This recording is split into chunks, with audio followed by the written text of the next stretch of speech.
இலங்கை என்பது எங்களின் தேசம், தமிழ் சிங்கள மக்களின் அழகிய தேசம்.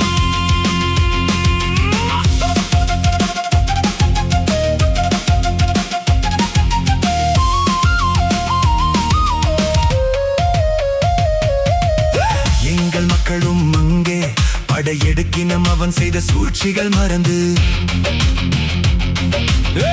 எங்கள் மக்களும் அங்கே படையெடுக்கினம், அவன் செய்த சூழ்ச்சிகள் மறந்து.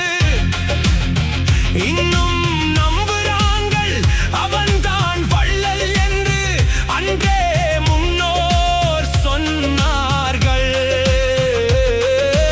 அவனையும் வைத்து வலியையும் நம்பாதே என்று முட்டாள் தமிழா பட்டும் அறிவில்லையா உனக்கு? 20,000 தமிழர்களை கொன்று குவித்தவன் மறந்து விட்டாய தமிழா? இல்லை, மறந்து போய்விட்டதா உன் தலை? சிந்தி தமிழா சிந்தி. இலங்கை என்பது எங்களின் தேசம், தமிழ் சிங்கள மக்களின் அழகிய தேசம்.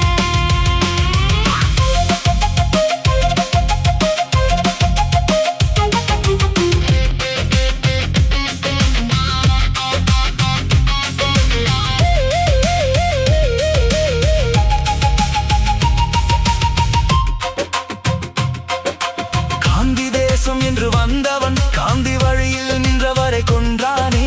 குழந்தைகள் முதியவர் எல்லாம் பயங்கரவாதிகள் பட்டியலில் போட்டு நசுக்கியவன். எங்கள் கனவை சிதைச்சவன், அவனுக்கு பின்னால் அலையுது எங்கள் சனம். காந்தி தேசம் என்று வந்தவன் காந்தி வழியில் நின்றவரை கொன்றானே. குழந்தைகள் முதியவை எல்லாம் பயங்கரவாதிகள் பட்டியலில் போட்டு நசுக்கியவன். எங்கள் கனவை சிதைச்சவன், அவனுக்கு பின்னால் அலையுது எங்கள் சனம். அவனை நக்க தமிழ் அரசியல்வாதிகள் படையெடுப்பது ஏனோ?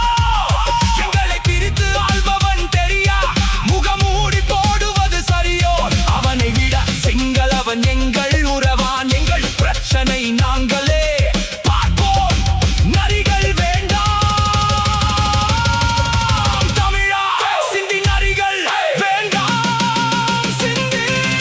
இலங்கை என்பது எங்களின் தேசம், தமிழ் சிங்கள மக்களின் அழகிய தேசம். படிப்பறிவாளிகளில் பகுத்தறிவாளிகளும் வாழ்வது எங்களின் தேசம்.